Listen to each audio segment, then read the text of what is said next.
Hey guys, thanks for coming. Let me start by saying it's been a very good off week. You know, the off weeks are good for a lot of reasons. One, obviously, it gives you a chance to heal up some guys that may have been a little beat up, a little banged up from going 8 straight weeks. We're really at the midpoint of the season, so we was able to get some guys healed up. Was able to get back and work really hard on fundamentals that sometimes you don't get to work as much as you would like, due to trying to get the game plan in and everything that it takes to get ready for a game. I also gave us a little more time to work and develop some of our younger kids and some of the backups and get them some good reps because it's only a matter of time before some of those guys will be needed. Obviously, we got a chance to get our guys in the classroom, get caught up on some academic things, and where they got a little more time off to concentrate on their schoolwork. And then obviously it gives a little bit of a head start with the Texas State game plan. So a lot of pluses in an open week. Also, sometimes there are negatives. Sometimes you can lose a little momentum. Definitely don't want that to happen. Hopefully we can keep some momentum going that we do have. But I like the way our kids are working. Started game week last night, and I thought they came out completely excited, fired up, with a great look in their eye, ready to get back into that normal routine that we all sort of like. Speaking of routines, you know, this is a different routine, an off week, and then for the next, I think, 6 weeks, it's not much of a routine, I guess. So this game week we have now, Saturday, will wrap up any type of certain routine that we do have. So big game this weekend. Really good football team coming to town. A team that to me is very talented. That's had a lot of success already to start the season. I'm not surprised. I think Coach Franchione does a great job.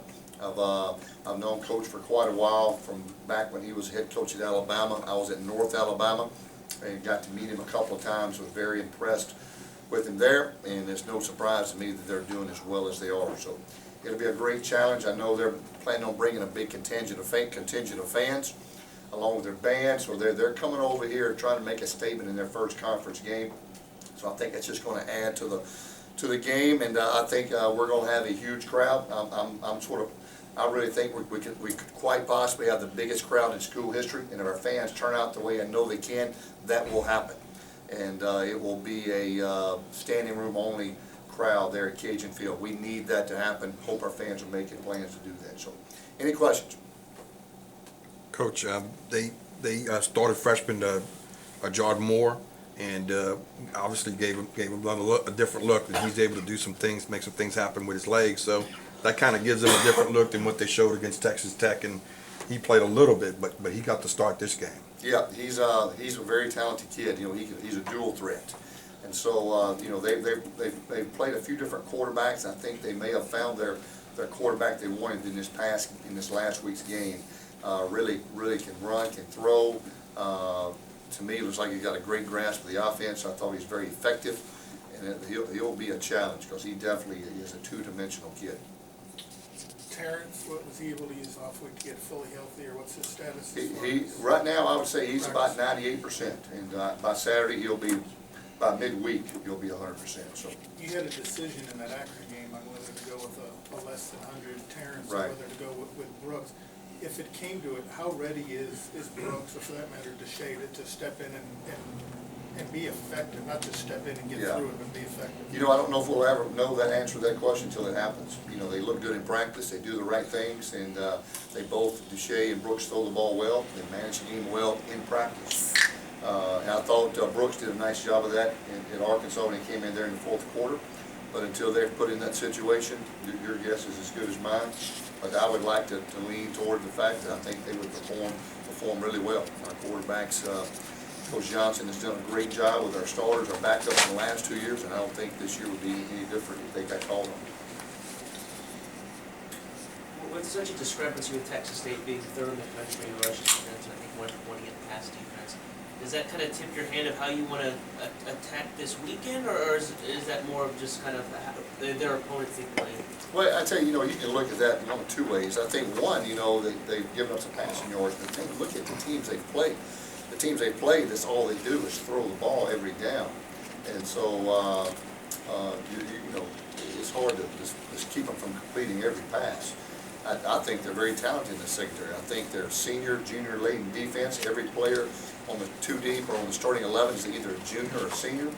I think that they've got big defensive backs, 6'3", 6 foot, 5'11". There are no midgets on that team, and it's just hard to find a weakness. I think they're very smart with their coverages. Their safeties are very active in stopping the run. And you know, they're number one in rush defense, but a lot of that also is a hand play by the rushes the ball. But I know this, they run the football as an offense, so they see it all the time, so they'll know how to fit it, they'll know how to play the run, especially some of the things we're doing, so we're going to have to do a great job of executing.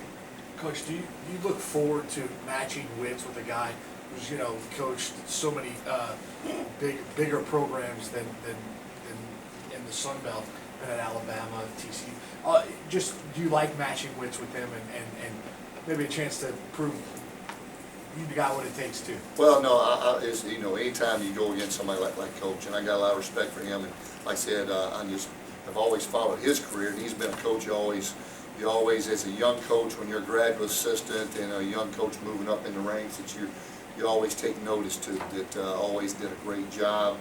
And I just always remember, though, the coaches, when I went places that made you feel comfortable or made you feel welcome at their places, and some didn't. And I always remember the guys that didn't, probably more than the guys that did, but he was one of the guys that did make you feel welcome, that took time out to speak to you, took time out to talk some football with you, and I've always respected that a lot about Coach Franchione, and always respected the job that he did. Obviously, got to follow him there when I was at North Alabama, and he was with the Crimson Tide. You might have touched on it earlier with the defense, but you identified these guys early as, you know, they're underrated, watch out for them. What about them before they even played a game this season made you zero in on that? You know, last year, you know, as you keep up with everybody, you know, you sort of keep up with this team and how they're doing, because you know they're coming into the conference. And they beat Houston last year in 40-12. And right out of the bat, you know, if they beat Houston like that, you know they've got a pretty good team. And last year was their last year, obviously, in FCS, and they had 3 or 4 Division I wins last year. And so they've been putting the pieces together for this program way longer than just in the last few months. This has been a process, and so I think they're off to a great start. They've got a huge university. I think they may be at 40,000 students. They've got a brand new stadium facility, huge budget. They're right in the heart of Texas. Obviously, you know, there's great high school football there. So all the pieces are in place for them to have a great program. And so, not surprised in the least that they're off to a great start. You touched on it a bit, and I know this is kind of looking forward, but considering, as you said, the next 6 weeks will be anything but normal, have you and the coaching staff kind of started to figure out how to really attack these next 6 weeks and try to make it as normal as possible for kids? Yeah, you know, in a lot of ways, the 7 days leading up to every game will always be the same. Whether, like we talked about last year, I know I confused Jay with all this, sometimes a Thursday's a Tuesday, Jay, and sometimes a Friday's a Wednesday, you know how that goes. But it's the days, when you have more than 7 days, what do you do with those extra days? And I think in a lot of ways last year, I probably over-prepared our guys. You can over-prepare, overanalyze, and overwork your guys to where they don't have the legs on Saturday. They don't have the legs. They're a little tired. So we're going to do a better job of evaluating that this year. I thought we were a tired team a couple times last year. Felt like every extra day we had to go out, go 24 periods, scrimmage, practice, get better, get better, get better. Then you look up on Saturday, you've been practicing for 2 straight weeks, and you're tired. And so we got to do a better job of that. But most importantly, we know we've got to worry about this game before we worry about any others, because first conference game, home game, a lot at stake here. Given now that you have some kind of your 11, you know who your 11 are on the back end on defense. How much in this bye week did you really work on kind of playing to those guys' strengths now that you know who your guys are?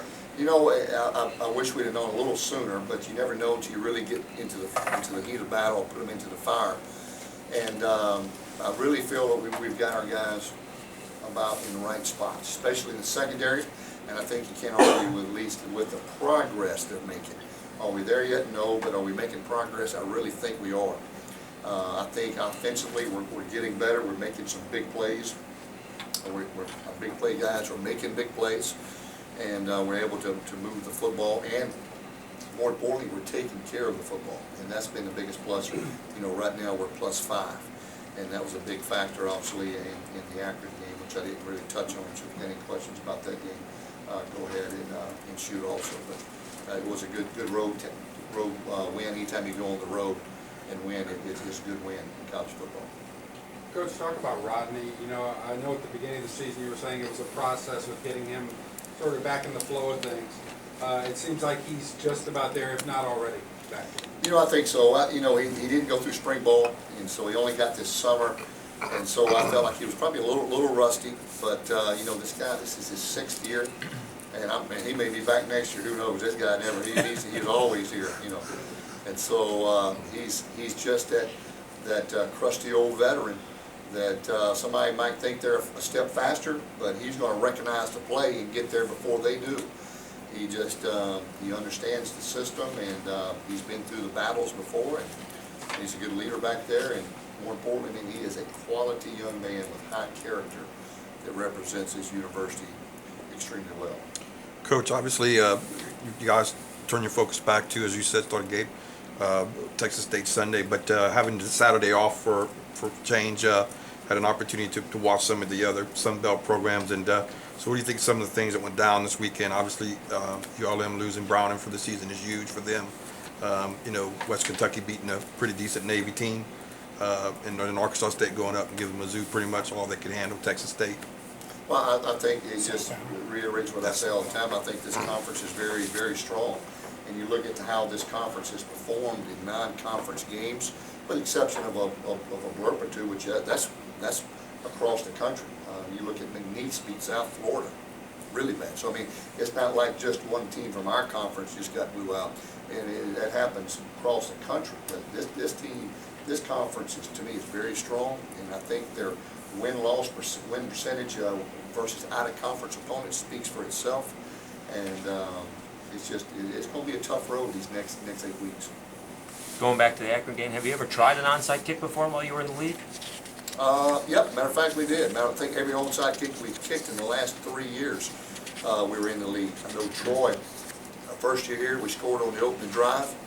After we took the ball, scored, onside kick, got it, went down, scored, it was up 14-0. So at that point in the game, at the Akron game, both teams had momentum. Both offenses were, you could tell, were just in a rhythm.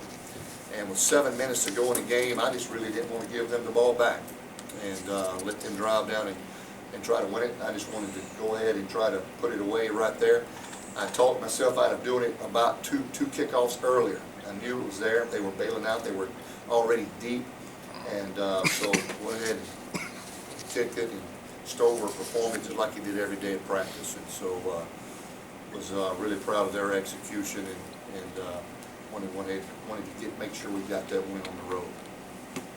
Kind of piggybacking off that with special teams, given a team like Texas State that doesn't turn over the ball very often, either with yourself, how important will special teams be in a game like this? It's always going to be big. You know, special teams create field position.